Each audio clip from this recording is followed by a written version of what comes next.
You want that one? Does someone say action? Is that the word? What's the word? It's action.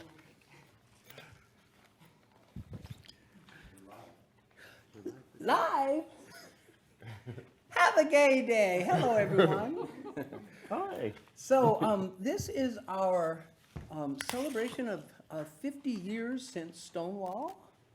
And this is the post-Pride panel for Monterey Peninsula Pride, and we're so happy to be here at Wave Street Studios. Is anyone going to do a Wave Street Studios commercial? Because this is a fantastic place.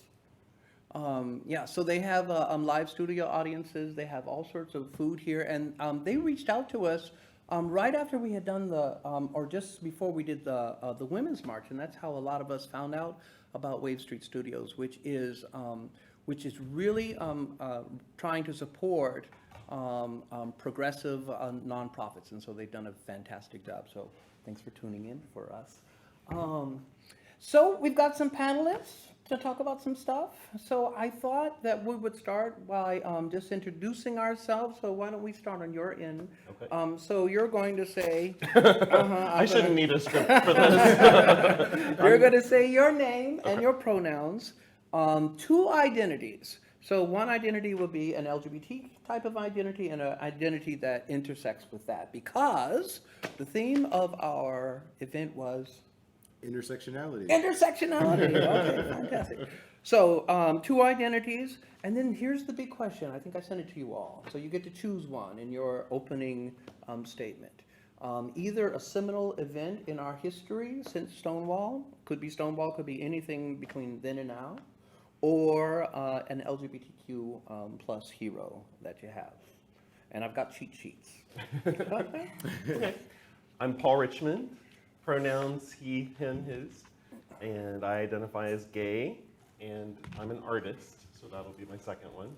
And an important moment for me in our movement was the whole marriage equality movement, because my husband and I were very involved with that. We rode on a bus with 24 other queer couples to Washington, D.C. and got married in front of the Supreme Court building before it was legal in our state, and then they overturned DOMA a week later. So that was one of the things that I got to really kind of see firsthand and be a part of. So it was important to me. Mm-hmm. Am I next? Mm-hmm. All right. Well, good morning, everyone. My name is Gutierrez. I use he, him, his pronouns. Identities. Mm-hmm. So I also identify as gay, and another identity that I'll throw out there is that I am biracial, which has been a fun journey for me in my life. And then a seminal event for me in LGBT history, I'll also throw out there marriage equality, which actually happened not 2 years after I came out. So, Okay. my How coming out convenient. is the recent one. Yeah, really convenient for me. I hardly had to struggle at all. Yes, it was a seminal moment for me because it, I think, made me aware of all of the hard work of so many people before me, with whom I share an identity in some capacity. And that was special. That felt resonant to me. Okay, thank you. I'm Stephen Goings. I'll tell you my other name in a moment. So my pronouns are they, them, their. You can use he, him, his, and you have to be on special terms with me to do she, her, hers. My identities, I am, I'm going to do more than just two. That's cheating. I am a cheater. I'm a African heritage, radical fairy, omni-faith Christian. Wow. Yeah, okay, I'll leave it at that. And a seminal event. Well, I want to answer both questions. Is that cheating too? Is Oh that no, count? there's no. You're in charge, so whatever you want to do. The seminal event, I didn't think about this, even though I wrote them. I didn't think about it ahead of time. But right now, what's coming up for me is the development of, is it Metropolitan? I'm not going to get it right. There is a Catholic church that started, you know what it is? Metropolitan Community Church? Mm-hmm. I'm not going to get it. I'm sorry. Someone look this up while, so by the end of this, you'll get it. But what I'm trying to refer to is there was a church that in, I think, 69 or very close to Stonewall, that was developed for gay people, and I believe it started in the Catholic tradition. So that's really important for me as a spiritual person. And then my hero, I would say Bayard Rustin, who, if you don't know, was the principal organizer of the 1963 March on Washington, and he was an out gay man. And he's the one who really grounded Dr. King in nonviolence. So we've made a huge contribution there. Hi, good morning, everybody. My name is Tyler Williamson. I'm one of the co-chairs for Monterey Peninsula Pride. I go by he, him, his pronouns. Identities? So identities, I am also gay. I think there's a trend happening on this side of the room, but hopefully we'll get some different. Radical fairy. Radical fairy, right? I am also of African heritage, but I am of mixed race as well. And I would say a seminal event.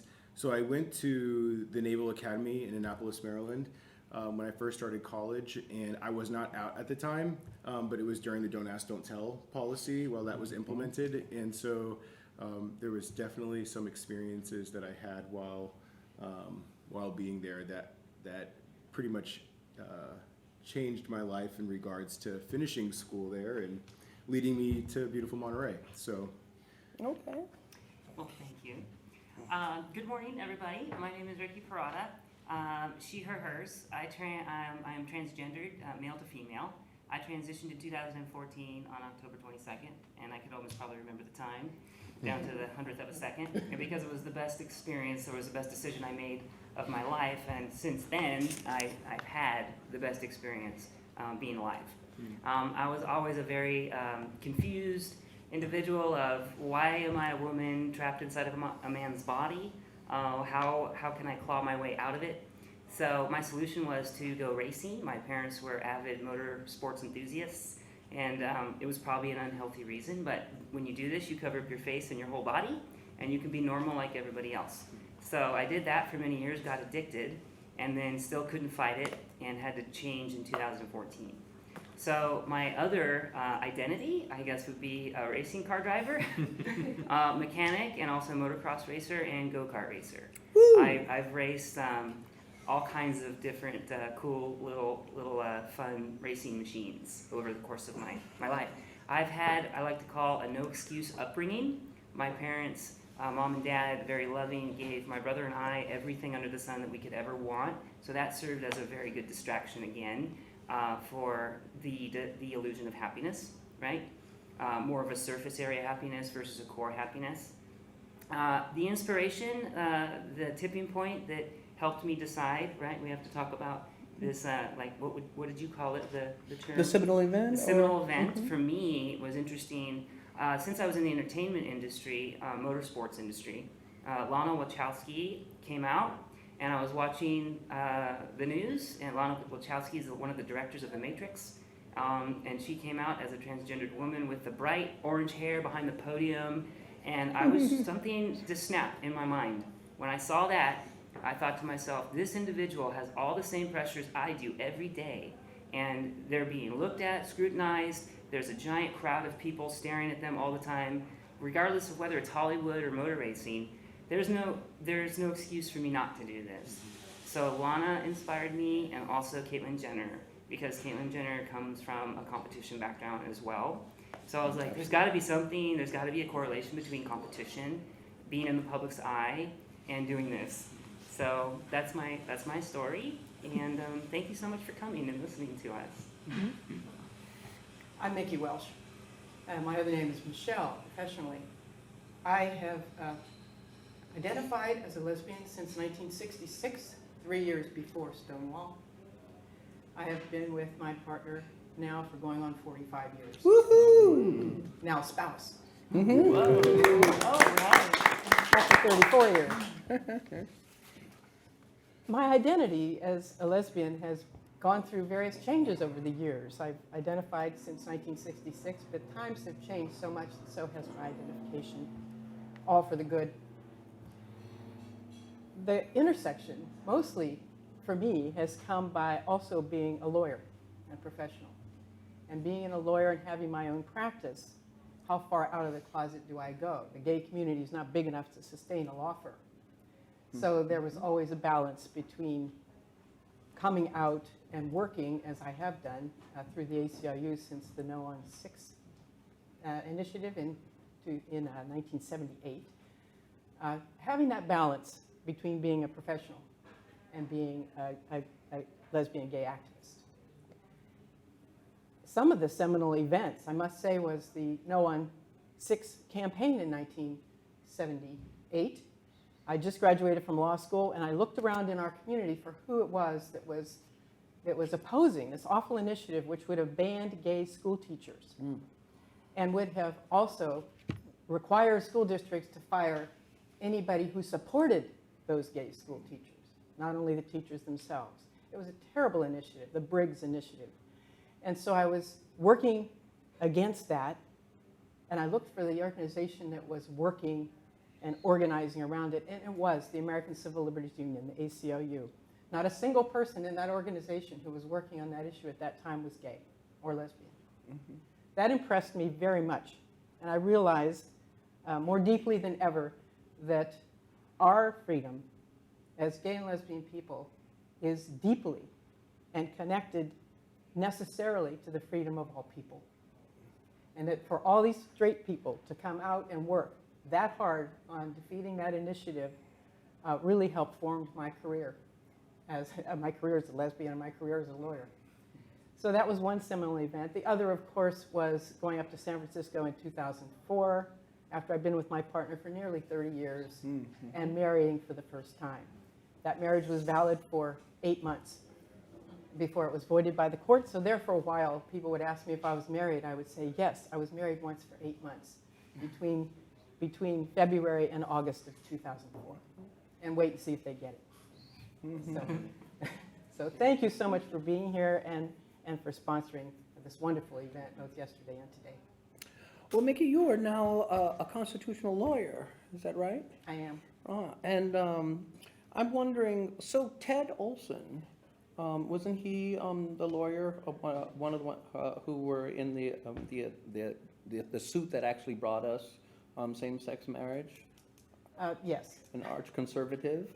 Yes. Any thoughts about? I think the LGBT movement and people are so often thought of as only on the left, and so I would imagine that was a big surprise that someone that was so conservative and so for the Republican Party, famously arguing for Bush in the Gore v. Bush. What did you make of that, and what do you think of that? I thought that was a very exciting moment. It was a controversial case, as you may recall back then, because forcing marriage equality to the Supreme Court as it was then constituted was a scary prospect. No one knew what was going to happen. Someone called it a Hail Mary pass with no assurance that Justice Kennedy would be down the field to catch the ball. As it turns out, he was, but that's in retrospect. It might have turned out to be a huge mistake, but it wasn't. And Ted Olson, being from the perspective that he had, was willing to take that risk. It was not his risk. But there were a lot of organizations, including the ACLU, who are trying to work state by state to get state recognition and to build and build and build on the momentum that was already going before bringing it to the Supreme Court. We're lucky it turned out the way it did. We're very fortunate that he is as skilled and as effective a lawyer as he is, because that was really good for our side. And now we all have marriage equality throughout the country, which is something I'm truly grateful for, however and whoever got us there. I think a lot of us, maybe not all of us, but a lot of us will think that that's been one of our greatest achievements, and it happened so fast. Other people say, there's so much left to achieve. So in terms of the law and legal protections, what would you say are what would you suggest as be the next Mount Everest of our struggle? Well, we have to pass the Equality Act. The Equality Act, which would, at last, protect against employment and housing discrimination and discrimination in business services for gay and lesbian transgender people. That hasn't happened yet. So there are states in our union who do not offer that protection. Right now, it's state by state. California has had that protection since the 60s, but other states have not and do not have that protection even now. So we think, oh, that was a thing of the past. It is not. It's happening. So we must pass the Equality Act, which means getting the Senate to pass it. And that will not be an easy task. There have been many, many bills over the course of decades trying to get this protection in place at a federal level so that it would apply throughout the whole United States. That's one. The other very serious aspect is religious exclusions and religious exemptions from the existing discrimination laws. So we have in most states protections against discrimination against gay and lesbian people, and now we have people that are using, and in my view, misusing religious freedom to say that I'm exempt from those discrimination laws because of my religion. I think your lifestyle is wrong. I think you are a sinner. I think you're going to hell, and therefore I'm not going to rent you an apartment, or I'm not going to bake you a cake. This was the Masterpiece Cake case that was sort of punted last term because the justices said the discrimination occurred with the Civil Rights Commission when it ruled in favor of the gay couple that wanted the Masterpiece Bakery to bake a cake. And they didn't accept their arguments per se. But now there's another case, Arlene's Flowers versus Washington, that's coming through the courts now. It's supposed to be heard this term, where a florist refused to sell flowers to a gay couple who were getting married. And that case is still pending, but it was sent back to the Washington Supreme Court to decide whether or not Washington itself had discriminated against the florist, like what happened in Masterpiece Cake. And the Washington Supreme Court that had already held they had not discriminated against the florist is likely to hold that way. And then the issue of whether or not religious exclusions are permissible as a part of religious freedom will be back to the Supreme Court probably next term in Arlene's Flowers. So there's a lot going on in that area, but meanwhile, legislatively, I'll make sure I get the name of the act right, there is the Do No Harm Act, which is pending before the House of Representatives right now, which would amend the Religious Freedom Restoration Act. I don't want to get too technical here. It would amend the previous existing law that operates concerning the federal government and freedom of religion. It would amend that to disallow these religious exclusions from the discrimination laws. That would be huge. So we do need that protection. That is one of the most insidious ways in which gay and lesbian, transgender, queer people are not being protected right now, is that huge loophole of misusing religious freedom to discriminate. Sorry if I went on too long about that, but I get riled up about this. I'm sure everyone else was intimidated, but that's fine. And if I could just add to that, I mean, it even in a state like California where we have really progressive laws in regards to LGBTQ rights, it makes it difficult for us to travel to other states and have to abide by their laws, or perhaps move. Let's say we get a new job or a career, or we move back home where our family is. It makes it a lot more difficult when your rights are constrained because of these really old traditional type of laws. Well, I'm all for religious freedom. And that is freedom of religion for all people. Because I think people of faith have got to step forward on this issue.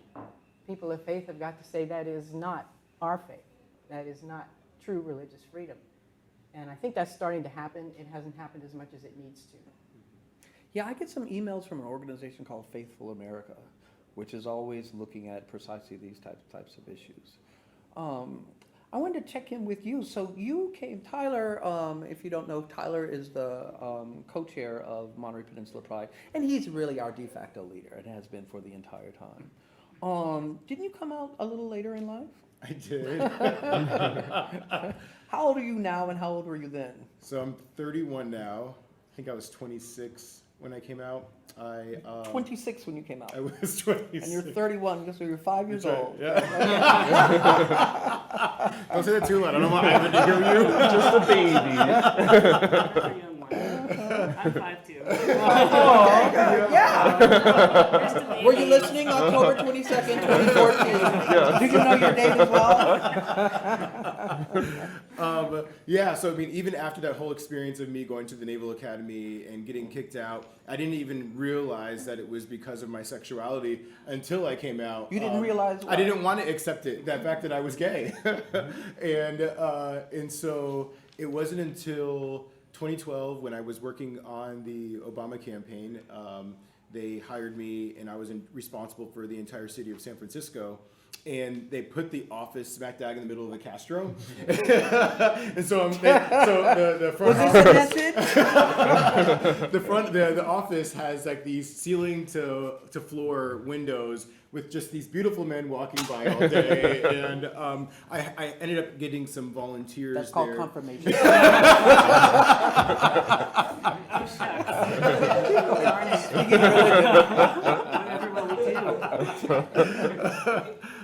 Yeah, so it definitely was a sign. I had these volunteers that really just helped me kind of get over, worrying about what other people think, and just kind of accepting myself for who I am and just showing me unconditional love and that it's okay and that there's people that will love me no matter what. So it was a wonderful experience going through that, and yeah. So your timeline, if I'm correct, your timeline was you came out in 2014. 2012. Oh, well, that's longer than, okay, so 2012. Yeah. And by 2017, probably 2016, you got involved with starting Monterey Peninsula Pride. In 2018, you were elected as one of only two now local elected, gay elected officials. Absolutely. Right, absolutely. Yeah. Uh-huh. Yeah. So, I mean, because that's not just coming out. I mean, that's coming out. Right? Hi, can I join? And now can I be the leader? Exactly. I mean, if you're gonna do it big, right? Yeah, Thank you, Obama. Yes, thank you, Obama, right? Because we never did so well under anybody as we did under Obama. Totally. So, tell us a little bit about campaigning in Monterey. First of all, Monterey, it shocks me that I think you're the first black council person, the first gay council person, and the youngest council person, right? So what was it like for you knocking on doors, and which, if any of those identities were complicated for you, or did you have to actually think about politically, even though I suppose we don't want to have to think about our identities politically, but if you're running for office, what occurred? Yeah, well, so I had been involved in politics for the past decade. So going into, I was working on campaigns. I was going to community college in San Diego and got an internship working in my congressman's office. So, nothing about politics really surprised me. I was kind of comfortable with it. I knew that bureaucracy is a little slow and you have to negotiate and get agreement with other people. So when I was canvassing, that was just the fundamental part of my campaign. I knew that we needed to knock on doors. That was the core of everything that I was about. And when I would knock on doors, I would ask people, I would introduce myself and ask them, what issues are most important to you? Because I wanted to hear from the community about what they felt like was important before I started kind of preempting them with what I felt the priorities were. And oftentimes, the issues that I selected to run on aligned with the things that I was hearing from the community. Housing, transportation, water is a big issue on the peninsula, as many of us know. And transparency was another big element of it. So that's my campaign. And as far as my identities, I really tried not to lean on any one identity too much. I just wanted people to know me for who I am as a human being, as opposed to a specific identity. And so it was interesting because even after I got elected, a lot of people didn't even realize, like, oh my gosh, I didn't know you were gay, right? And it shouldn't be about that, right? But of course, in like the gay circles and in the gay communities, folks know. But I think as far as which one might have been the most difficult, probably was my age, because I am 20 plus years younger than the next council member. And so people seeing this young guy come to their door, it's an older community. I think it made people a little bit uncomfortable. And I actually went to an event, and I was sitting next to a lady, and she said, she goes, yeah, it's really great. You seem super energetic. She goes, but maybe run next time. So they were just trying to like push it off. Just and- introduce yourself this time. Today or too early. Right. But I'm sure like the intersection, honestly, the intersection of all of those identities really created challenges for me, because for somebody to see somebody with such dark skin and I mean, for Monterey. Okay, very well. And seeing me so young, and then if they knew I was LGBTQ. Did anyone ask you to suppress or not promote your LGBT-ness out of hopes that wouldn't deter your electorate from electing you? Yeah, I mean, in even they'll say like the race card type of thing, right? Like so, yes. In the political world, for those that don't know, you have all these kind of surrogates and people that are giving you advice around you that are trying to help you, that tend to have some history with politics in the region, and so you lean on them because they have a lot of knowledge.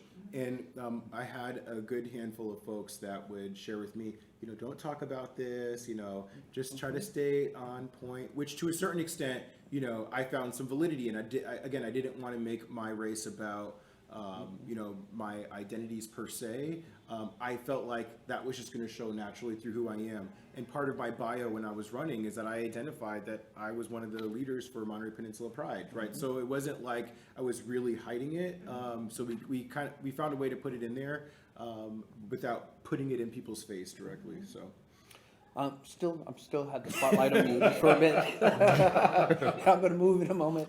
But so tell us a little bit. So Monterey Peninsula Pride is now in its third year, right? And it's now a nonprofit. Absolutely.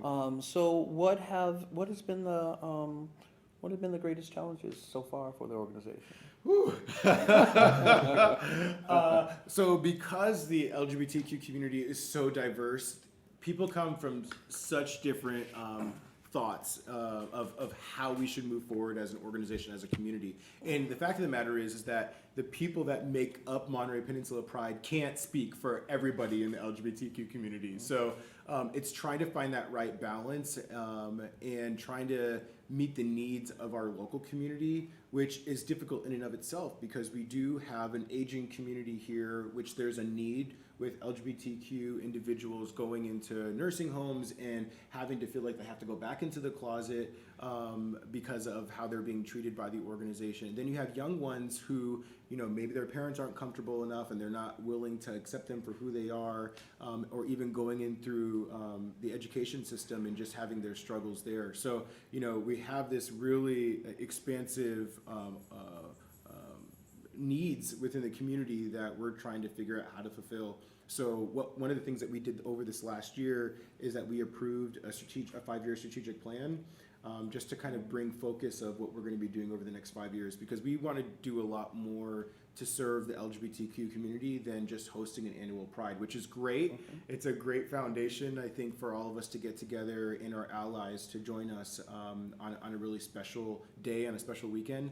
But we really want to do a lot more. And so one of the things that we're going to be looking at early on is pushing out a survey. So we'll definitely be looking for everybody to help us get that survey out so that we can get as much feedback from the community as possible, so we can figure out really what that need is that we're going to help fulfill. Thank you. Absolutely. So I'm going to move to you now. Alrighty. So this is Derek Gutierrez. And you are, I think, fairly new to this entire region. Is that Yeah, right? I moved here 3 years ago. 3 years ago this month. All right. And we work together at CSU Monterey Bay. When I got to CSUMB, first of all, it's funny how things go. When I lived in San Francisco for 17 years, right? Mm-hmm. And I was as out could be. And I came back here, which is my hometown. And, I was nervous about it. I was like, I don't know, can I be who I've been? I've had all this freedom. So I thought that I thought that I would be shy and that I would be like too.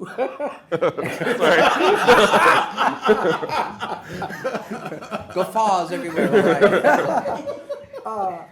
But it didn't turn out to be the case. But what I didn't know so this is 2006 when I got to CSUMB, and there was not an LGBT club either for students or for staff or faculty when I got there. And what I noticed was I was getting gayer every day, much gayer than I ever was in San Francisco.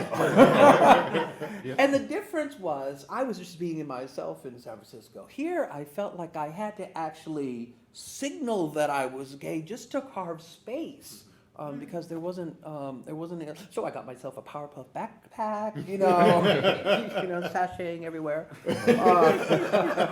Right, and eventually you do that, and people notice, and particularly I didn't realize because I was in my 40s by the time I got to college, but people are in their late teens and early 20s, and a lot of those people are in the closet themselves. And it's so important for them to see someone, and then people start coming up to me, and coming out to me and so forth, and that's how we eventually started the club. You now enter the picture, and I've noticed that we've had the African American Heritage Faculty Staff Alliance, and now there have been other alliances popping up, and you're involved with the LGBT Alliance. What's it been like for you living an LGBT life to some degree somewhere else and coming here? It's a big question. Trying to think of where to start exactly.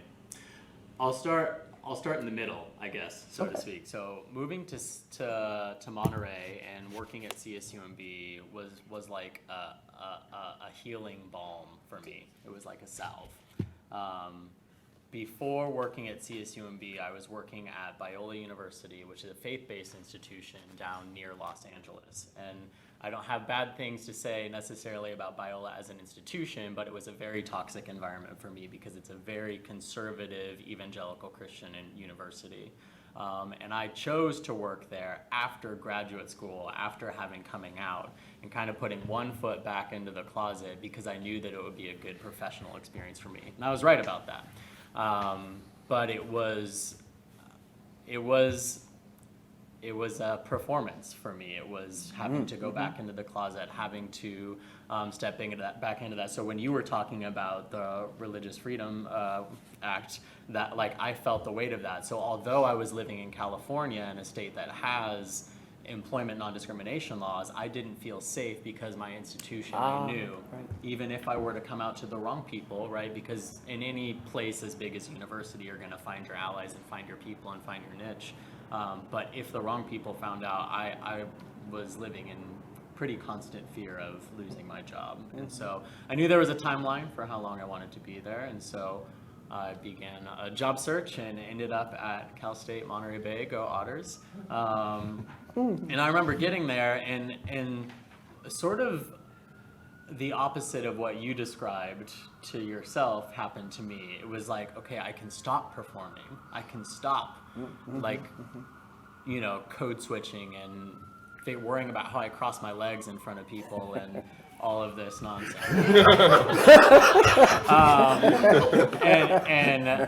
And I can kind of exhale and relax and breathe. And that felt tremendous. And I started working at CSUMB in 2016, which is 10 years after you started there as a student. And my first role at CSUMB was as the coordinator for student organizations and leadership development. So I advised all of the student organizations on campus. And one of the most interesting things is to see the different iterations of all of the student organizations. So specifically the Pride organization and some of the Affinity organizations, they evolved over time, sort of like you were describing, Quazar, with how the student body themselves evolved. And so I think the first iteration of the Pride Club was called Out and About. Can you correct me if I'm wrong? Nope, that there? was it. Yeah. And then there was this evolution. Was it the peace? There's NAACP had a name beforehand. Oh, the Student Peace Alliance? Student Peace Alliance, which was an intersectional group of many different identities. And then then from there and from Out and About stemmed the Pride Club and LGBT Allies and Advocate. And so the Pride Club was more of an identity organization, right. a celebration, whereas the Allies and Advocate was more of like a activism-oriented thing. And then when I stepped into my role, those two clubs merged into one. So it was sort of seeing remerged right back into one as the CSUMB Student Pride Club. And so it's been interesting to see students transform and evolve and inform the campus with their presence, with their posture. And then as a staff person getting to work there, seeing all these different faculty and staff affinity group alliances and realizing there wasn't one for LGBTQ plus employees. So boy, howdy, I started one. I reached out to Are you the guy? well, I helped to start it. So apparently there was an iteration of it before I got there. Links, like way back when, there was something called Links. Yeah. And then, but it had been dormant or almost non-existent for quite some time. And so what we created, along with V, my co-chair of the LGBT employee affinity group, just started meeting monthly. And it's been good to have a space, and I think it's been helpful to have people kind of come out of the woodworks and find themselves to be able to be a part of that group. But then it's also been challenging because I think the thing that we lack most is consistency and commitment. And this is I'm not being didactic to my community. I'm like exhorting myself even of we really need to kind of step up our game about the consistency. And one of the things I was kicking myself for is I saw yesterday NPC had a table out there, and I thought, dang it, like why couldn't I have thought, that CSUMB and our employees at Affinity Group could have had a table out there. We weren't in the march, and so I think it's interesting to come from a place where I was hiding myself to a kind of relaxing a little bit and being like, okay, I'm safe, I'm comfortable, but then realizing safe and comfort, while I felt that way, maybe our students don't feel that way, or new employees coming in don't feel that way. So there's still work to be done. There's still growth that's necessitated on our campus, and so I'm excited to see where that goes. I'm also interested in your faith journey. What's that been like? Yeah. So this is another big question. So I think I'll start answering this question this way. When I started dating, after I came out my second year of grad school, I was hyper insecure about my faith background in dating relationships. I would shirk questions about spirituality or even upbringing because my youth, my mom was a pastor in an evangelical Christian church, and so I was really raised in this subculture of conservative Christianity, and I am really grateful and blessed that my family is sort of different from that in a lot of ways, but at the same time we chose to be in this subculture that was very conservative, very restrictive when it came to sexual orientation, gender expression, gender identity. And so there was a lot of shame and fear that was internalized for me in that upbringing.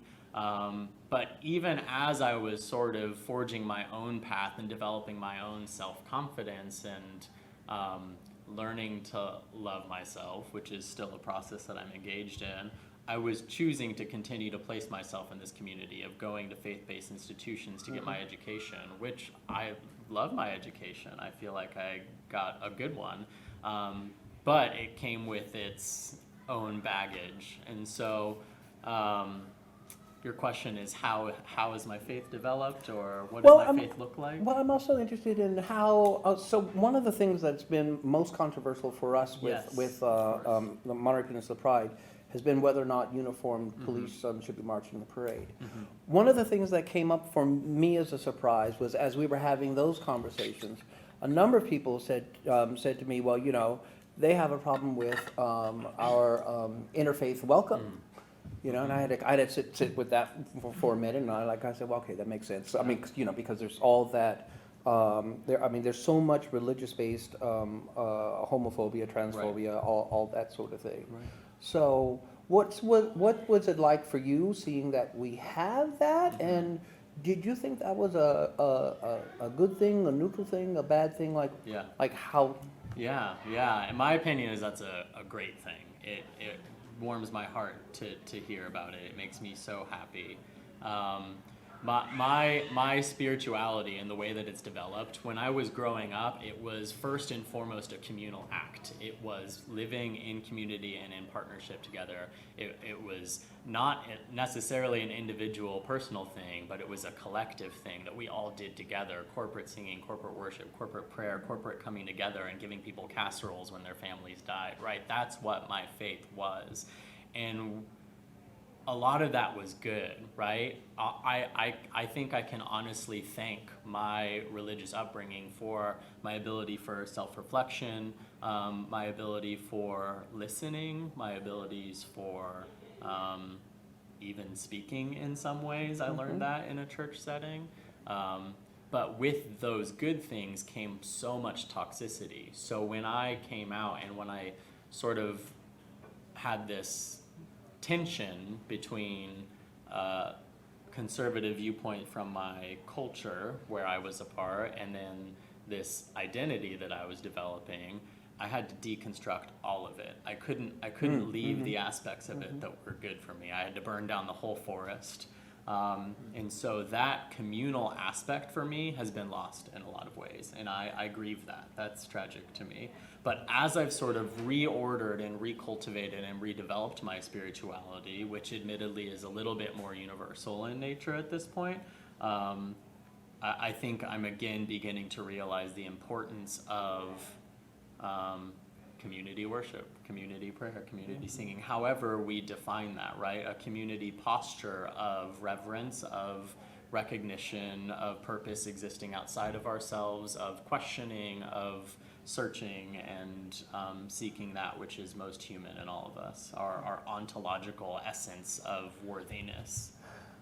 And so I think to eschew a faith component to a pride organization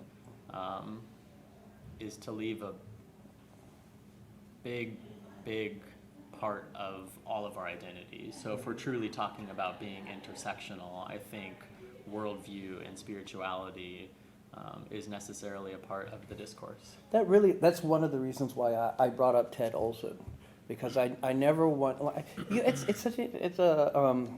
least for me, it's a struggle between myself as an activist. As an activist and as an advocate, I have policies and agendas and things. This is the way I think that we should go, right? And so I'll do everything that I can to encourage us to, to do whatever I think is right, But as a community builder, I'm really aware that I'm not just building a community for me, right? If I care about the LGBT community, that means the entire gamut. And so when it comes to things like, the struggle with religion or the struggle with law enforcement, those are really difficult things. Yeah. And I'll admit that it's challenging. Yeah. But I think it's important to not run away from things that are challenging if we're really looking for change and for reconciliation and for forward progress. Right. Okay. Paul. Hi, Paul. Hi. How you doing there on the end over there? Good. So we were just talking about, I think, self-expression. That's certainly part of the faith journey, at least for you, I think, and certainly for me. I think that art and spirituality are quite related, not religion necessarily. And you are a famous artist. In my own mind, at least. I was noticing. I went to your website, and I think you have 9,000 followers or something. I don't know. Probably. You have thousands of followers. Yeah. So I thought that was amazing. Thank you. But you're also you're a visual artist, and you're also very involved with anti-bullying campaigns. Yep. Are those disparate things, or do they come together? No, they're very connected. And one of the things that I've noticed with a lot of the activists that I am friends with, I feel like we spend a lot of time trying to kind of right the wrongs that we experienced in our own lives, or doing things that are inspired by what we've been through to try to make it better. And so for me, I grew up in Ohio, in a small town, and I just stuck out like a sore thumb. I went to Catholic school. There was nobody who had any question about, whether or not if I was gay or not, but except for me. I didn't know what the word gay meant, but everybody else was, it was very clear to people that I was different, and definitely made to feel that way. So like you were saying, I felt a lot of shame being in that kind of environment, but I was also very proud of my identity as an artist. From the time I was really little, I would wake up every morning and go down to the table and just draw and draw. My parents said I would have like 200 drawings done before they woke up. And so when I was 3 years old, they found an artist in our community who started teaching me private lessons. So I was oil painting before my 4th birthday, which was incredible. Neither of my parents were artists. My dad worked for the railroad. My mom worked for a mortgage company. This was the furthest thing from their minds. But they supported me in that, and it gave me a sense of purpose. So even when I was really ashamed of myself in other ways, I could fall back on this identity as an artist. And my teacher was so wonderful and intuitive about helping me channel all of the angst and the feelings that I was going through into paintings. So even though I couldn't articulate it, I didn't have the words, I didn't understand what was going on really, I could create art that kind of expressed this feeling of otherness, or whatever I was going through, I could make a painting about it, and that really helped. There were times when I could definitely identify with the young people who commit suicide because of bullying, and I think for me it was because of art that I did not become one of those statistics. So I remained good friends with my childhood art teacher all throughout my life. I went to art school, have a career as an artist, but I've stayed very close to her. Her name's Linda. She's probably watching now. She's like the most supportive person in the world. She's back in Ohio. She calls me her golden child, much to her other kids' dismay, but I'll take it. But we were talking about 8 years ago because I had read some articles about young people committing suicide and harming themselves because of bullying, and I told her it was because of art and because of you and what you instilled in me that was not the case. And is there a way we could do that for other people? And that was how we started the You Will Rise project. We formed this website where people, young people especially, but anybody, can create artwork about their experiences with bullying. At the time, there was a lot of talk happening about the issue, but to me, it felt like a bit patronizing. It was a lot of adults telling kids, like, it will get better, or do this or do that, but you weren't hearing the voices of the young people. And so that was what our project was really about. We just gave them a space where they could say whatever they wanted to say in a very uncensored way. When kids are making artwork in school, they can't put bad words in it, or they can't, depict dark, gruesome things, but those are the feelings that they are going through a lot of times, and they need to get that out. So we publish the work on the website. We do workshops interacting with them and display their work. We've done it now here in Monterey too. We've traveled all around and done that. So it's definitely been healing for me, and just creativity in general, I think, is a very powerful way to overcome any kind of oppression. It's a way to give voice to your perspective that might reach somebody when your words alone can't. I sometimes think that one of the ways that oppression is held in place is by minimizing it. And so I'm wondering, would you be willing to give us a deeper understanding, emotional understanding for what you went through in terms of bullying? Sure. I switched schools when I was going into 4th grade. Prior to that, I had been at a Montessori school, and I was just in heaven. It was kind of, you just do whatever you want all day, and I loved it. But then I switched into this very rigid, academic setting, and with it came a lot of pressure to conform to be like everybody else, and I was not. And so I didn't have access to a lot of the things that young people do now to understand that there could be different forms of identities. I only knew what I was being told I was supposed to be, and I knew I was not that.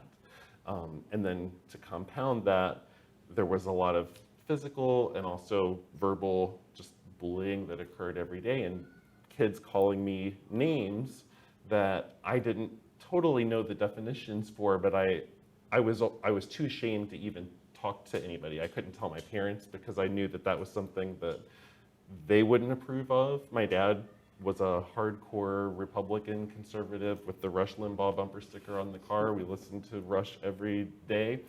Don't miss that.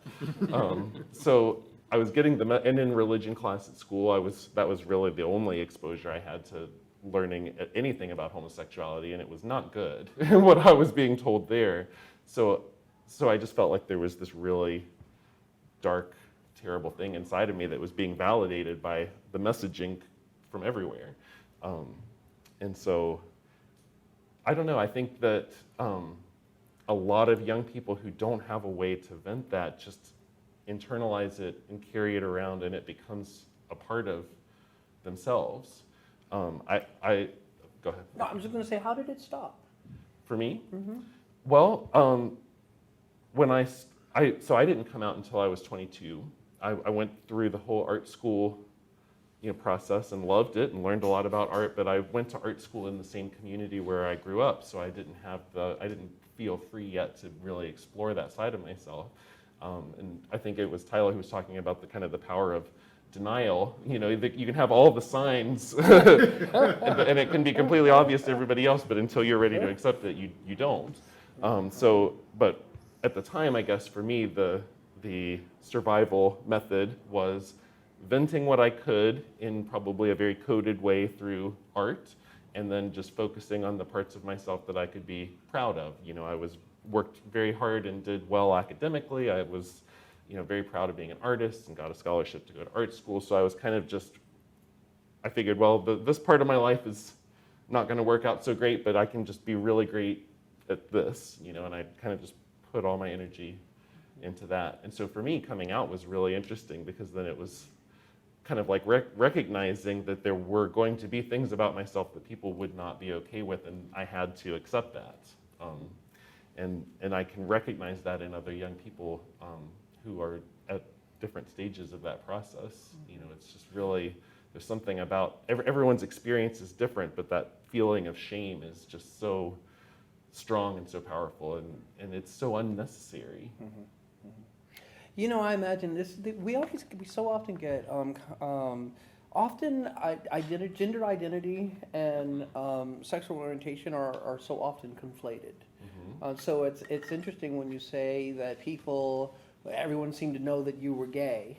Mm-hmm. I'm making up, and I could be wrong, but I'm making up that had something to do with your gender presentation. Yeah, and it's certainly based in stereotypes. Mm-hmm. But for me, a lot of them rang true. And the whole concept of intersectionality is definitely an interesting one for me, because when I did come out, the image that was being presented in sort of mainstream queer media was me. It was Yes. blonde, Gay, white, skinny, right. white, gay man. So I thought, yes, I have found my people. This is amazing. I listened to Madonna. Check. I am in. This is my people. And it didn't occur to me at first what it would feel like to someone who was not seeing themselves that way. So, I think visibility is so important, because I know that it made such a big difference for me just to know that there are other people like me and it's okay. And there needs to be that for everybody. As he's wearing a t-shirt that says Black Trans Lives Matter. Right. Thank you for that. Made by local artist Wes. What statement are you trying to make? I'm really liking it. Oh, hello, Ricki. Zoom. Am I allowed to call you Quazar? Yes. Oh, for the Am I on record. Quazar? So everyone understands how the Quazar thing works. So, Quazar, I've had that name since I was 16, but I had an out-of-body experience at 8, so I have a whole metaphysical, spiritual side of me. But as it's evolved, Quazar is the word, so it's also my radical fairy name. My preference is that if you are part of the African American community, that you call me Stephen, because that's my given, I've hereditary kind of name. And in the LGBT world, many of us have to create our own families and our own identities, and so that's where Quazar comes from. So if you're a part of the LGBT community, you can call me Quazar, and if you're neither or both, then you get to choose. And that way, because I see myself as bigender, and that way both of those names are always present for me. So we're kind of getting into, we're thinking about gender expression and bullying. The thing that I remember most from my childhood was, even when I started thinking about, like, my parents, or my mom, I should say, when I started, coming out as gay, like, the biggest concern for people wasn't that the sex that I was having. That was its own separate concern. But the bigger concern was, don't go down the street holding hands with a guy, or try to look straight, right? So there's like this whole thing about passing.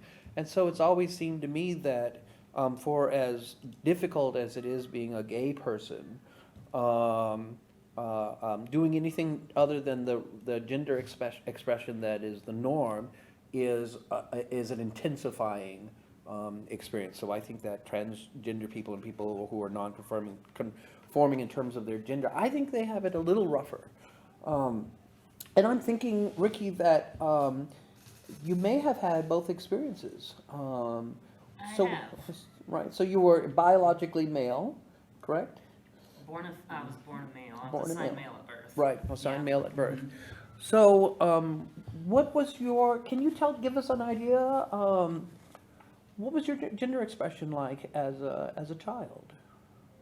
It was very male Okay. oriented. Mhm. My mother owned a dance studio, so I could be everything except for a woman, and Mhm. totally have that being accepted in the community, because the owner of the dance studio's son is dancing at the studio. Oh, he really loves his mom, right? And it's a family deal, so they didn't know what I was, and I never gave anybody a chance to figure out what I was. Mm-hmm. I was a runner. I'm a hider, Okay. I eat lunch by myself. I didn't have many friends in high school, but I lived about 55 miles away from my high school in a tiny mountainous community, 6,000 feet up into the mountains. So I had nature. I had Mother Nature, our earth, to keep me company. Mm-hmm. And I've explored, and I had, similar to you and Paul, I have a spiritual background that we could just talk to about, like, ad nauseum about. But I won't bore you with that. But I became tuned in and tapped in and turned on to things around me that I saw comfort in, going for hikes. I had a couple choice friends that accepted me for who I was, and which at the time was just a confused boy that didn't date, right? And so I was able to click into some certain niches with the people that just weren't dating and didn't want to have anything to do with it, So that allowed me to express, I guess, the sports side, the openness side of, you don't have to take yourself too seriously, step out of your body. I learned how to meditate at age 12, and I found astral projection was very helpful. Kind of walk out of your Oh, we body. can talk about that offline And too. you can, you just leave your body there, and sometimes you don't want to come back to it, and you have little arguments, but that allowed me to escape from what is going on. Similar to Derek, right? I had to build in like an artificial person that didn't really exist in order to figure out how I was going to do this next big step of my life, and I didn't even really know what the terms were. Transgendered. I don't even think I heard of that until I was 18 years old, or maybe 17 years old. So the expression was just kind of a loner. And I was trying to figure things out. I'm a very methodical type of person. I'm very proactive as well. So if I don't see exactly how something's going to work out, I don't attempt to do it. Really, I like guarantees. So I treat everything that same way. I don't have just like this burning desire to do something on a whim, right? And then deal with the fallout later, It's just because I'm trying to protect my own feelings from what potentially could happen. And I want to do things right. And I understand that humans really don't really like it too much when they fear something, especially another human being around them. And if they can't control you, they have a little bit of hate in their heart too. So immediately upon introducing yourself as anyone from the LGBTQ AI plus community, you are instilling a little fear and hate in that other person. Similar to if you're scared of an animal or you go to the zoo, right? Raise your hand if you like snakes. I do not. So it's the same thing. That's what they're experiencing. So you basically jump out of your body into their body, try to figure out how they're going to react, respond, think, feel, and then you give them that slowly and introduce the new idea to them differently and slowly. So that's what I've been doing, and I don't have any regrets really. Of course, everyone always says, I wish I would have done this 30 years ago, right, and had more of an experience. But I think everything happens for a reason spiritually, and if you're not ready, you're not ready. And what I was listening to earlier about the faith and the influence of organized religion, it's actually really interesting because, I mean, it just kind of clicked in my mind that just because you believe in something doesn't mean you need to eliminate eye for an eye, tooth for a tooth. Right? Just treat others how you want to be treated. And I'm pretty sure all the religions around the entire globe at some point agreed with that rule, right? So whatever you believe in, right? If you want to believe and if you want to pray to ants, it's still, an ant has fear, and these animals around us everywhere are scared as well, just like we are, So that idea or mindset has really helped me a lot. Like, not take myself too seriously and realize that collective consciousness is just not ready for certain things, and it's not their fault. They're just maturing at a different rate than I or you would be. Well, it has to be accelerated for us. It has to be because we're in accelerated. the right. Right, and we become leaders because of this inadvertently. We don't even know it. But if you can get over what we've lived through, there's really not too big of a challenge you're going to encounter. What else do we have left in this world, right? Procreation, maybe? Get into it and start to go backwards, and then forward back again, trying to figure out how can we help the youth of America fit seamlessly so they never have to realize that they're different in any way, and they can just be who they are as long as they're happy, healthy, and grateful. Those are just basic foundation rules, that I live by personally. There's our lived experience of identity, and that in and of itself is constantly evolving, but it's something that's going on that I'm working out with inside myself, and that might match how other people are perceiving me, or it might be radically different. But I think most of us are affected by the way people perceive us. So at some point, you transitioned into completely presenting as a woman, and therefore I would presume people perceive you differently, I would think. Yeah, that is the highest level of a compliment I can get on every single one of my days. I am very lucky. I don't get misgendered a whole heck of a lot, Actually, never get misgendered. I think because of my big personality. My core never stopped developing. My core was always big. I was always very colorful. And I realized as soon as I lose that, and I have to fall back to the shell, I've already lost it, right? No matter if you're gay, straight, or whatever you are, you've lost it, So that's just a human development issue that everyone should be aware of, I believe, right? You don't want to live in a superficial external acceptance life and always be worried about what you look like. Look. I'm like, actually, that's great and all, but who are you? Who are you in your core? And I've learned this similar to you, and I mean, I really look up to Tyler. He's my hero secretly, and I'm a little nervous that I'm saying. It's not a secret.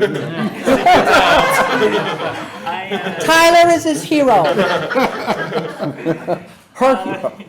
So it's the ability to not only believe in yourself, it's to help others that are also struggling with your path, and share what you've been learning, and that's the inspiration that I think I've been working on giving myself, right? And Tyler does that very well. The people that are in the public's eyes do that really well. And when you're doing it, my point is, you don't feel your body, you're just connected to all the people. And everyone becomes sort of one entity together, and you get everybody on the same page. Because now the people are listening to a very funny, sound, interesting person. And how could they possibly not like that? So you want to give them a personality or an option where they just have a hard time disliking you. You know what I mean? You want to make it hard for somebody to not be around you. you know. So the magnetic personality, I just keep trying to develop. I keep trying new thing, meeting new people, trying to get better cultured, reading about the planet, reading about, you know, the metaphysical topics and who we are, why we're here, and what we are. You know, those are the three things that I keep going back around and around to every day, even at night. You know, go to sleep. You say your prayers, and you give gratefulness for who you are, even though that's somewhat of a mystery to most of us. Right? Did I answer your question? Mm-hmm, yeah. Or skirted it? I do like skirts, though. Right. Sorry. Well, the other part of the question, I think, for me is, at one time you were perceived as a guy, right? Yes. And so there are, we say that there are privileges, the male privilege, right? And so there's a whole other oppression that sits on women. So, how is that for you? Like when you transition publicly, like in terms of how you're perceived as a woman, were you stepping into, what did you learn or experience about the oppression of women, as I presume now you're having a bigger public experience of being a woman? The women's rights are still very much under discussion, is what I've been learning. And I've had to use a whole different level of patience, and I have been very much learning about the feminine functionality of every single day adventures. For instance, my car. I work on my own car. I can change the parts on my car. I can change out the engine on my own car. I can do all kinds of things. Sometimes I just have not enough time in the day and I have to go to work. So I just don't have the greatest experience sometimes taking my car into mechanics bays, because I get this a lot. Oh, honey, I'll just be back with you in a second. That's not important. You know, the questions that I'm asking, they're assuming that I don't have any mechanical mind at all. Whereas you have more. And I could rebuild everything in their shop that they can't or understand, and I can drive faster and better than them. So that's a tongue biter. I can't let the male side come out in me in that point. I just have to realize what I've done, own it, and equalize myself with the rest of the team that is fighting for the same rights that I'm fighting for, which is actually women's rights still, if you think about the actual fight. So I transitioned to a woman, and I've got a whole new challenge ahead of me, which is like, can we just make sure that there's no like stigma or stereotypes when females take their car into a shop? I mean, females are smart enough to, when you tell them the term of something, they'll remember it. They understand what a brake pad is. They understand the brake pad has material on it. And then when it gets thinner You than the didn't backing lose plate, intelligence gotta as you replace it. became a woman? That didn't happen? No, you know why? Because and I've heard this before, and there are days where I'm just like, all I want to do is crochet. And I don't even like crocheting. I've never even tried to crochet. I don't even know what the special tool looks like. I don't know what the material's made of. I don't even know how many different materials there are. It's like, what the heck is going on? Why do I just want to crochet and like pet kittens? You know what I'm saying? So that definitely is a difficult one to deal with, for sure. So I'm like, oh, I'm going to go do something kind of aggressive then, because this is going to turn me into very soft, and I don't want to lose my core, you know? Working on my car, like, there's dirt that gets in my hair, silkworms get in my hair, and I have a hard time continuing working on my car, which is frustrated a little bit because I'm a lot more sensitive. Your skin changes, you lose 70% of your upper body mass, the fat distribution process. It starts to move things around on your body, and you're like, well, that's new, and totally not functional for anything tough, you know? So I feel it coming every day, and I bat it back because I like my core, you know? I like who I am, and I don't want to lose those things, because if I do, I don't really want to invent a new hobby or a new interest in my life or start developing myself now. You know, I don't hate myself. I just wanted to change the way I look and separate the sexuality from identity. You touched on that a little bit, and I think that's great. My viewpoint on that ends up highlighting the gay and the lesbian community really does have the hardest time, because those folks are walking down the street with their sexuality on their sleeve. The most private thing that we can do is have sex in our bedrooms. It's very private. It's very, people are very embarrassed by whatever goes on in their bedrooms. So now, because you're gay or lesbian, you're walking down the street, and all of a sudden all that stuff in the bedroom is on the street, confusing people. It has no business being on the street whatsoever. That's where the big problem is. So I don't want to say that I had an easier time than others, but when I walk down the street and I hold my boyfriend's hand, I'm a heterosexual person. There's no discrimination against me. I'm a female, that's a male. That's something that people can understand. They know what that is, and go ahead and keep moving. And now if I'm bisexual, so there might be a day where I find a girlfriend. So now I'm a lesbian, right? But I was born a male. So am I a heterosexual crossdresser? You know, and so it's like funny, right? Get rid of it all. It doesn't make any sense. Why can't we just love each other and not be judged on a preconceived notion of what a visual aspect of a couple should look like? You know what I'm saying? I really appreciate that you brought up gender discrimination against females, because I think that's something that the gay community tends to ignore, is that those of us who are lesbians are also women. And we've experienced earning 59 cents to the dollar. You know, there's all kinds of things that I experienced as a woman that aren't as bad as some of the things I experienced as a lesbian. So I'm really glad to place gender kind of discrimination and those issues in this discussion, because I think it is important, and you know, you've been on sort of both ends of that. And I think the fact that you have held on to all your skills and perspectives as a male is really what is helpful Totally. to your advocacy for non-discrimination against women. Yeah. And especially in the context you mentioned, we've all experienced that, Right. trying to get a car fixed or trying to buy a car. Right. Statistics have shown that women are taken advantage of in trying to buy a car. Mhm. Women pay more for cars and all kinds of other things than men do because of that same It's attitude. 100% true. And I'll just say, let me say one more thing. You said something that is exactly what Justice Kennedy said in Lawrence versus Texas. And that is that we have the dignity and respect for the privacy of our sexual conduct in our own homes. And that was the biggest difference in the sodomy cases between the earlier case, Bowers versus Hardwick, where the question they presented to the court was, do we have a constitutional right to engage in homosexual sodomy? The answer clearly at that time was no. 15 years later, in Lawrence versus Texas, same thing, a challenge to Texas sodomy law. Justice Kennedy said, the right to privacy under the Constitution is broad enough to encompass private, adult, consensual sexual conduct in your own home. And that is our right to privacy, and that is a constitutional right. And it wasn't until then that the protections for gay people included the right to engage in sex, because that's what everybody thinks about when they think about being gay. And it's not what it means to be gay.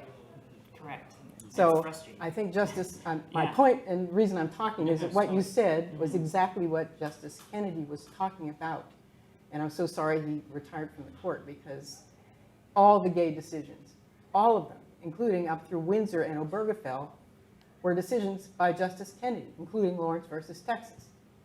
And Justice Scalia on the conservative side wrote a dissent in Lawrence versus Texas saying, watch out, this is going to lead to gay marriage. Ah. It did. It did. If I I wanna- could say one more thing too. Let me just one thing Okay. first. I just want to prep the audience, so we're going to move into audience Q&A in a moment. So I'm encouraging you to think of some questions you may have. Yes. I just kind of wanted to speak to allyship a little bit, because when I look at our events, there tends to be especially when you're talking about specifically the gay community. I have girlfriends and they're very supportive, and if you look at Pride, there's a lot of females there, I think, compared to even males, and so I think the same is in reverse. I am also wanting to stand in allyship with my girlfriends, because I understand that need for their rights, and so it's really interesting having this dialogue and understanding that complexity with the trans community. Because it's difficult, I imagine, either way, right? So if you're going from male to female, now you're being perceived as a female and having to deal with this experience that you're identifying. But if it's vice versa, if you're going from female to male, I can imagine that it's probably difficult to be accepted as a male because you were a female and you're lesser than, right, in a lot of ways by the community. So this is an interesting dialogue, and it just creates more of a space for us to create allyship and supporting each other. I think misogyny is at the root of a lot of our issues. Totally. Even as a gay man, I mean, I know a lot of gay men who sort of categorize people by how they present, how feminine they seem, and it's like you're less if you're more feminine. Absolutely. And it's all misogyny. so- Absolutely. Right. Absolutely. I tend to think that and this is just me, but I tend to think that when it comes to oppressions that, like to me, the original oppression is gender oppression against women. That to me is like the as far back as we can go in terms of history. That seems to be the most fundamental one. So that seems to me like the one that is so important, that the first one that has to like completely go, and then it seems like the last part of it. Then you have all these, the race and class and so forth and so on. And it seems like the last one to really be challenged is LGBT. In other words, I think that it's going to get to us a little later. Once you get to the point, like first of all, just accepting women, like more than 50% of the population, we can't even do that, right? So, and then you come to LGBT people. To me, are so, because they violate the expectations, the social expectations. That would be like an oppression that If we solve that, we probably have solved everything. Let me add one thing here. Agreed. Rian Eisler who wrote The Chalice and the Blade and various other books on partnership and gender. One of the things she points out, as you were just saying, Quazar, is that the original association between an identity, such as gender, as a source of power over someone else. And as soon as that's got established, which Adam and Eve established, Adam had power over Eve, and that was really one of the most basic concepts that humans got, was that your identity is a reason that you have more power than I do, or vice versa. And that's been oppressive of human beings since Adam and Eve. And that's really the basic thing we're talking about that has led to racism, that has led to classism, that has led to discrimination against all people. Yeah, and even, and this is sometimes I think we've as members of the LGBT, sometimes we don't think about this, but just think about how sexual mores have changed to such a degree, and it's not just been against us; it remains against us. But at one point, even heterosexual relationships, it wasn't enough to just be in a heterosexual relationship. There were opinions about the man has to be on top, right? Like even for a woman to assert any, so this whole thing about the missionary position, that's how people will try to get you to do, this is how you're supposed to do it in the bedroom. It's not just that it's a boy and a girl, it's that the boy's got to be on top. That's a whole part of it. Could I add one thing as well? And just thinking of power over other things, I also think if we're thinking about intersectionality, we could extend that even further to the environment and to nature, and how humanity has asserted its dominance over nature, right? And we're not even apex predators. We're like barely even breaking the top. Put us in the forest with the bears and the whatever, we're toast. But then we get together with our brains that think so much, and then, boy, we just think we're the cream of the crop, but really we're not. And so I think it does come back to power and dominance, and why that impetus feels so good, and we pursue it like it's our jobs, but what is our real purpose? And nature, of course, is conceptualized as Mother Nature, right? And we as people are conceptualized as, we say mankind. I think that tells you everything you need to know right there. Any thoughts from our studio audience? Any thoughts or questions for any of us? Pressure's on. Where do I find your art? Oh, good question. Yes. Did you plant that? I'll pay you later. Online, it's paulrichmondstudio.com. And then I'm a member of Open Ground Studios in Seaside. I have a studio space over there, so you can always come and visit and meet a whole bunch of artists, and I do classes and stuff. So it's a great little art community if you're looking for that. And if anyone else wants to share, something that you want the audience to know. This has been just a great panel. Thank you all. You're welcome. Very articulate and great historical perspective and contextual perspective, and the intersectionality piece has been wonderful. And it made me think of all of the ways I have, my allyship has changed over the years. In the 70s, to cover for my gay boyfriend, I went to the prom. In the 80s, I Thank you. was the faculty advisor for Sappho's Sisters at a university I taught at. We couldn't even meet at the university. We met out in the community. I mean, so that has changed over time, but still, I think people are struggling, maybe in the audience, how best to be allies at this time and for the future. What do you think that might look like?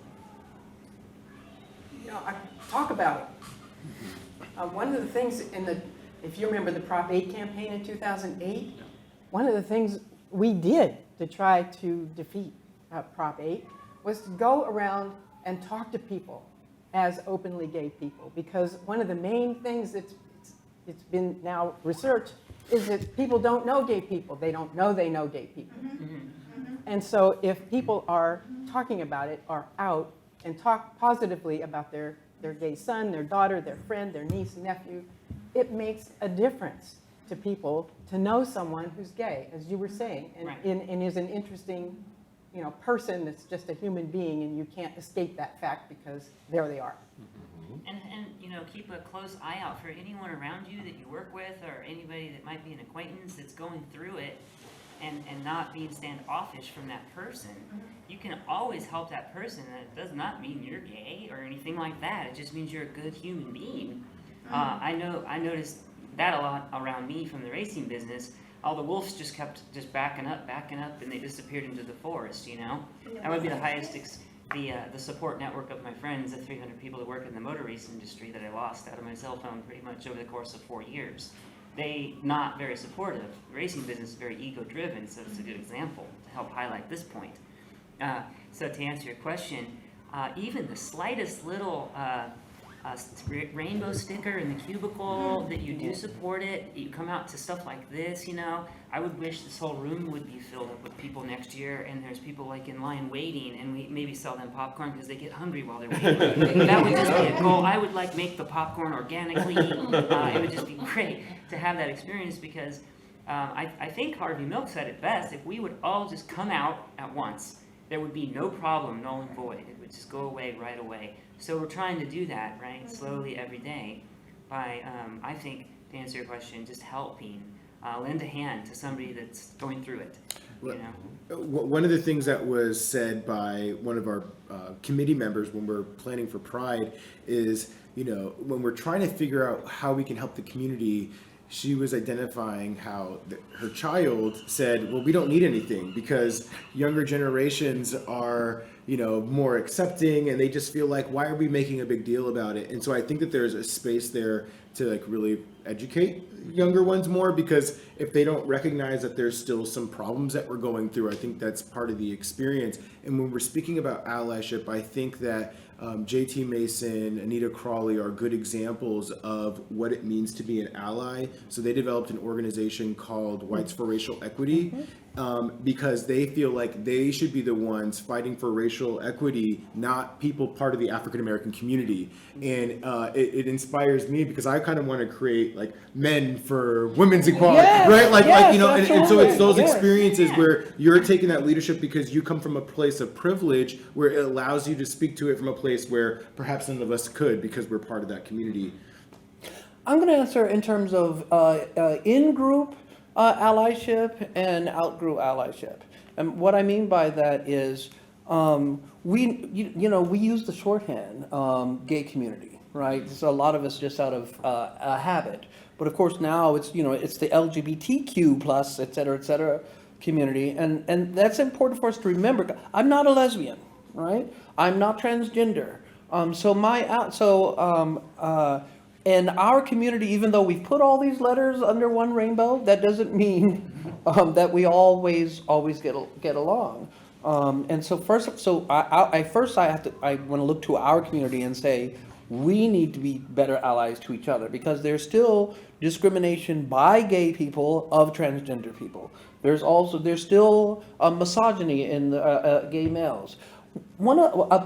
fabulous in-group type of allyship that I looked to, that I thought was just one of the most extraordinary things ever, was the allyship of lesbians to gay men during the height of the AIDS epidemic.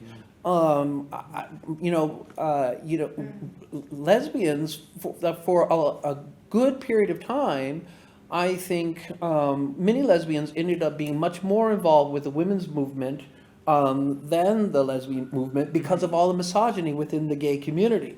And yet, when AIDS came along, most lesbians were the least likely to get HIV/AIDS.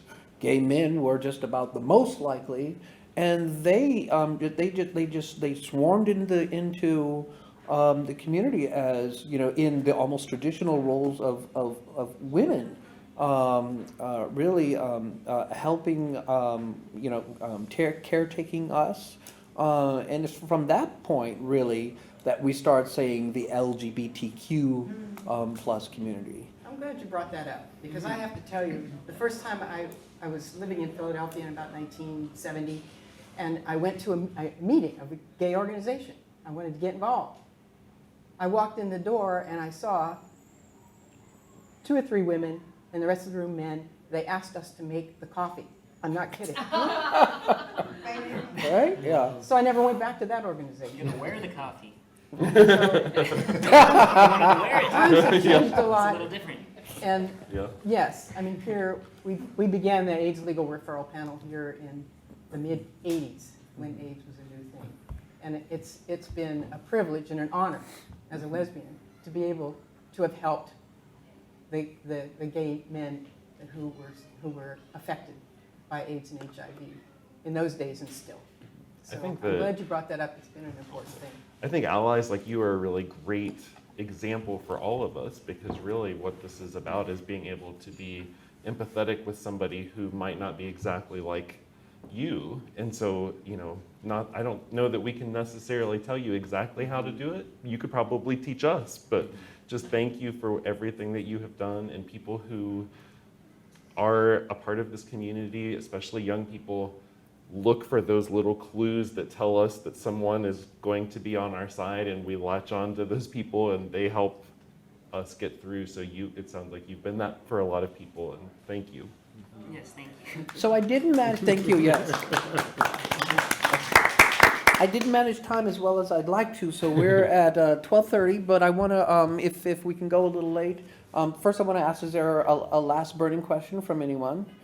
Yes. I said, thank you, thank all of you, and I really feel like there's a piece of my life history in each and every one of you. I mean, you're definitely my tribe, and so here we are, right? We're a tribe, and something really interesting happened yesterday. I'll tell really quick. Will you be able to pick her up on the, can you hear her? Yeah, okay. A dear friend. She's good. A dear friend in Oklahoma called me yesterday, a young lesbian, and she had a story for me about something that happened with a coworker. Kind of like I don't know all the words for all this stuff now, but he was being not tolerant or something, and she said something, and he said something very not nice about gay people in response and something. Okay, so there was this whole interaction. So she wanted to tell me this whole story over. And of course it was about her reaction, right? Her reaction and her emotions, and just all that stuff that we all grew up with. Well, here's the interesting thing. I get a text from a very dear friend in Florida. I mean, dear, dear friend, who loves me. I could do no wrong. He has made it very clear. I'm like probably his favorite person in the world. Very young guy who I worked with and became friendly with. We have never talked about my sexuality, right? As close as we are. I tell him, this is my best friend in the world. Okay, so it is what it is. We pick our spots, right?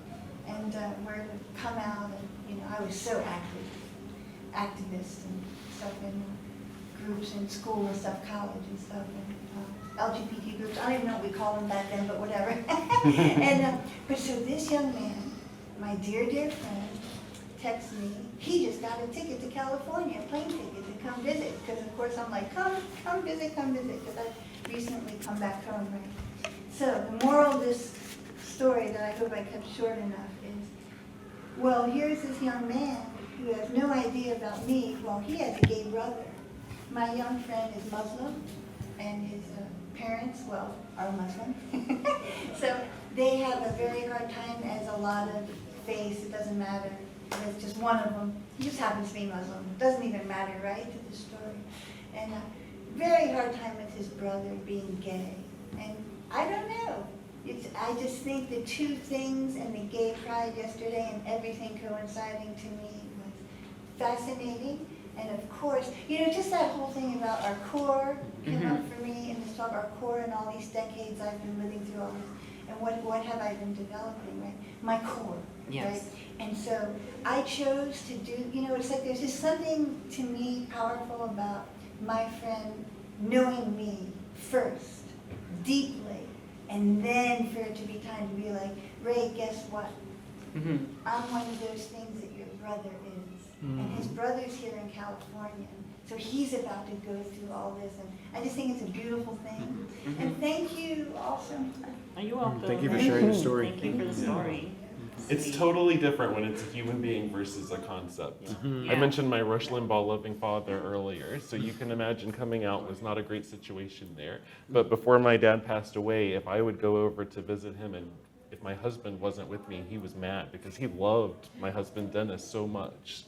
So it was a process getting him to that point and helping him to separate what he thought he knew about this concept versus people that he actually loved in the real world. And so you're in a great position to help your friend, just by being you. I'm excited.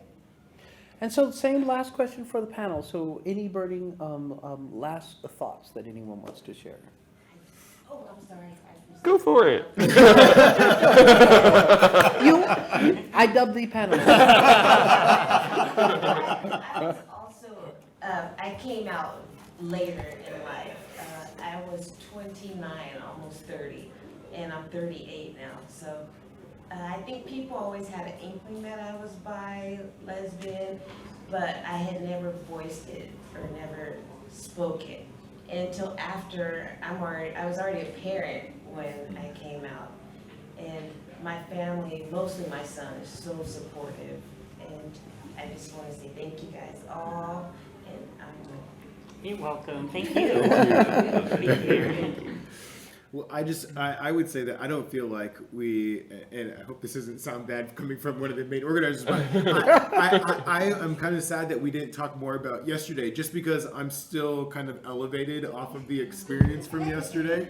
So I don't know who I was sharing this with before we came in, but, I think it was Joseph. We had the event the first year, and that was super elevating because it was like the first time that we've had it in many years. And then the second year, I was like a little burnt out and just exhausted from, just trying to get the nonprofit started and doing it the first year and losing a lot of volunteers. And so there was a kind of like a little bit of a lull for me with the last year's event. But then this year, it just like completely re-energized me, and like I'm filled with like all this love and compassion, and it just kind of reaffirms why we do this. And so I'm just so thankful for everybody's participation. I think everybody in this room was here at Pride yesterday. So I just want to thank everybody's support and really just encourage folks, if they want to get more information about what we're doing with Monterey Peninsula Pride, you can find us at MontereyPeninsulaPride.org. Say it again. Say it again. MontereyPeninsulaPride.org. You can just Google Monterey Pride and it'll be the first thing that comes up. So yes. Probably with your face, Lauren. Actually, there was one of our organizers, their sister had a dog with one of our T-shirts on, and it was the backside, and it was like, it's probably going to be on our website, and it's going to be one of the most famous pictures because it was so cute. Yeah. Cuteness always wins the day. So Last call for brilliance. All right, I'll just say I want to thank you so Yes. much, especially the younger people, the people that have carried on the work of a lot of those of us who have gone before and those who went before us. So I just am thrilled that you all are carrying on. Thank you so much.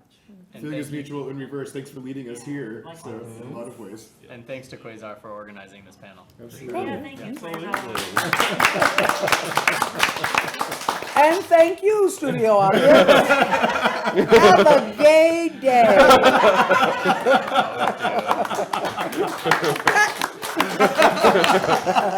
I love how we started and ended the same way. That was a good bookend. Thank you, Wave Street Studios. Yes, thank you.